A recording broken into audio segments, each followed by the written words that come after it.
Selamat sore Rahayu, Assalamualaikum warahmatullahi wabarakatuh. Pemirsa yang saya hormati, saya cintai, saya sayangi. Ketemu lagi dengan Muslim, dengan materi-materi tentang kejiwaan semesta. Di mana Bu Lebah itu merupakan sebuah universitas terbuka yang sekolahnya itu di alam semesta. Artinya baik formal, non formal, sekolah apa trending dan sebagainya, termasuk yang sekolah murni pure, murni 100% di alam semesta.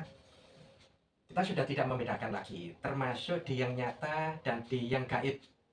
Nah, sering orang mengatakan, Pak Muslim, wis api-api wis itu, pakai logikanya, pakai ilmiahnya, kok ngapain dikasih goib-goib barang.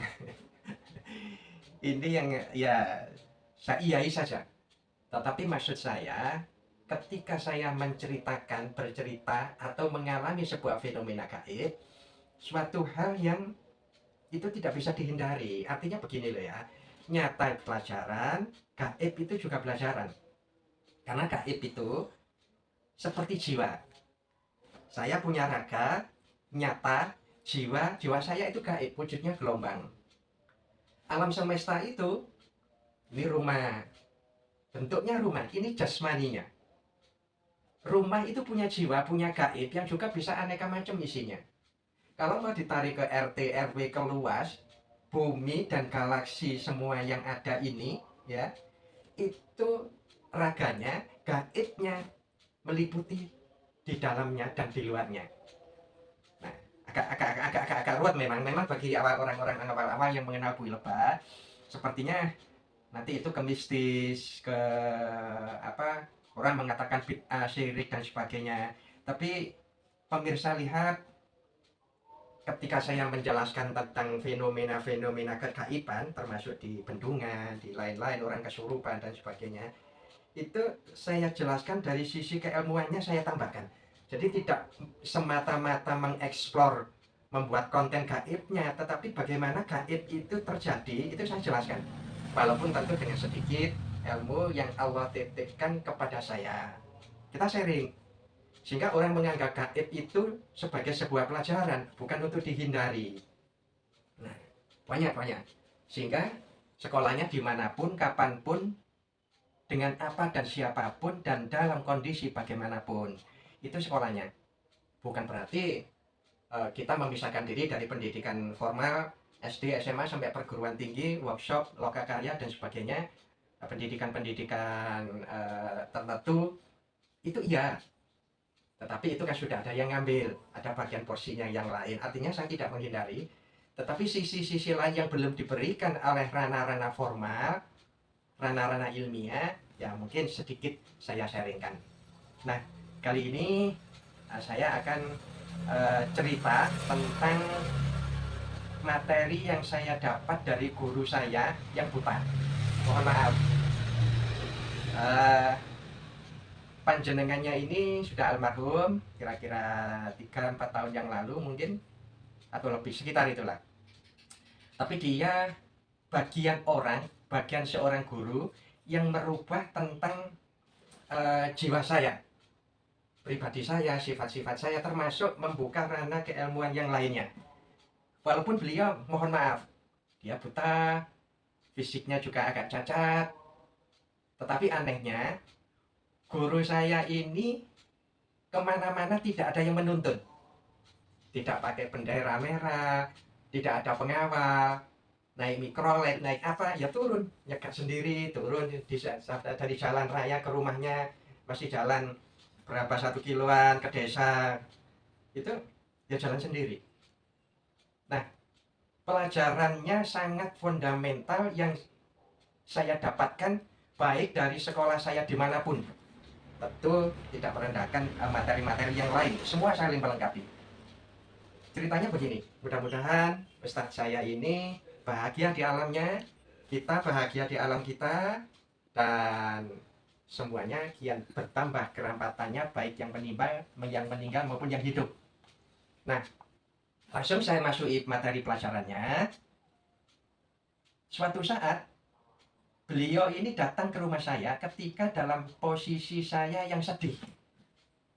Sedih seakan-akan hidup itu kayak jalan buntu begitu. Nah, beliau datang. Datang setelah ngobrol-ngobrol, dia tidak pernah susah pemirsa.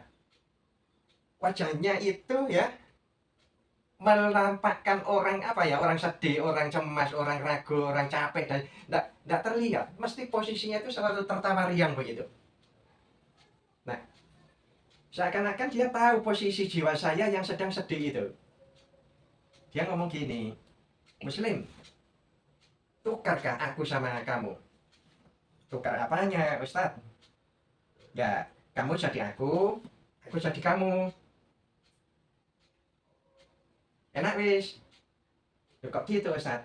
Kayaknya saya tidak sanggup Ustadz. Wong saya apa?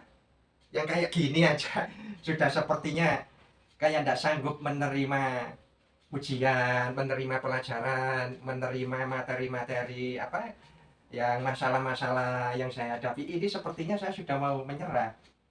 Apalagi kalau jenengan ditukar sama jenengan.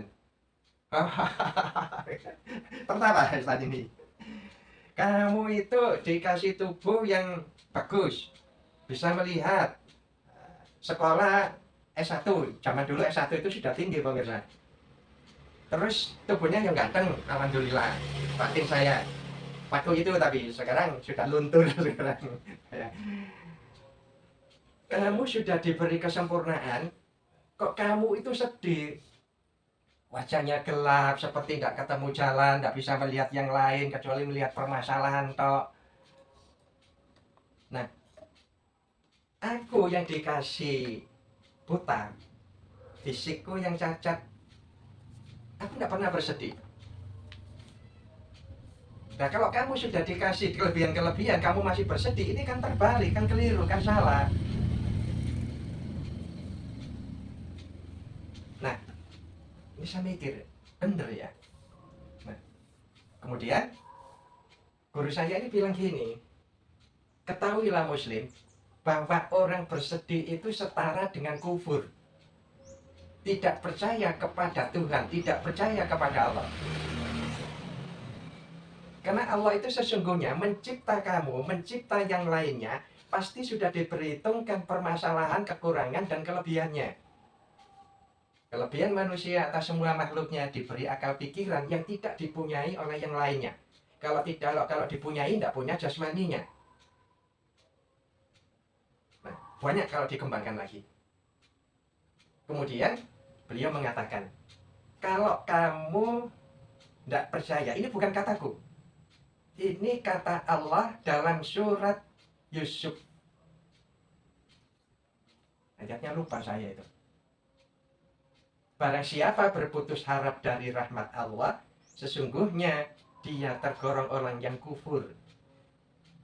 Nah, kesedihan itu bagian daripada keputusasaan, apalagi sedih yang berkepanjangan. Ini yang bahayanya dari orang kesedihan yang berkepanjangan, seakan-akan Allah itu tidak bisa mengaturnya. Padahal sudah memberikan kelebihan kepadamu, kepada semua ciptaannya itu dilebihkan atas ciptaannya sesuai dengan spesifikasinya masing-masing. Malaikat diberi kelebihan apa, kekurangan apa, manusia, hewan, tumbuhan, tanaman, waktu, bumi, langit, bulan, air, semuanya. Nah, ini yang perlu aku sampaikan. Mudah-mudahan kamu pikirkan ini. Nah, akhirnya pulang. Entah saya pulang sambil tertawa-tertawa. Wes gak iso tak iso, kasih to lah. Enggak Ustaz, terima kasih. Ini saya coba nanti tak renungi. Nah, akhirnya saya renungi. Kemudian ternyata benar. Kalau dipikir, ditalar, orang sedih itu kemampuan fisiknya menurun, sistem tubuhnya kacau. Demikian juga akal pikirannya, ya. Yang kalau pemirsa lihat di materi jiwa di Buih Lebah, itu ada balon yang menggelembung di dalam gelas. Nah, sehingga menutup isi gelasnya itu. Sehingga tubuhnya kacau, jiwanya kacau, kemudian merembet kepada materinya kacau, non materinya, ilmu, ibadahnya, kepercayaannya, sosialnya akan kacau semua. Sehingga tidak hanya mengacaukan dirinya sendiri, tetapi juga mengacaukan seluruh alam. Makna seluruh alam sesuai jangkauan masing-masing. Ada orang yang jangkauannya di rumah sama tetangga, ada yang level RT, ada yang level RW sampai ke semesta. Jangkauan manusia atas semesta itu macam-macam, sehingga bersemestalah sesuai dengan kemampuan dan kapasitasnya masing-masing. Nah, sejak saat itu akhirnya setiap saya mempunyai masalah, kesedihan, ketika mau sedih, saya mikir, aku keluar dari ranah Allah. Aku tidak percaya kepada Allah. Aku tidak memanfaatkan apa yang dimodalkan Allah kepada saya. Kemampuan saya untuk bersedih jadi semakin berkurang, semakin berkurang. Alhamdulillah jadinya sekarang ini. Senang, sedih, bisa tertawa. Alhamdulillah. Makna tertawa, bersyukur. Kira-kira itu teman-teman. Mudah-mudahan cerita atau nasihat dari guru saya ini saya terima, saya ceritakan ke teman-teman semua, ke pemirsa semua, agar pemirsa memiliki kemampuan tidak bersedih yang berlebihan, sehingga kemampuan maksimalnya bisa dijalankan dengan sebaik-baiknya. Kira-kira itu mudah-mudahan bermanfaat. Ada kurang lebihnya mohon dimaafkan. Selamat sore, rahayu, wassalamualaikum warahmatullahi wabarakatuh.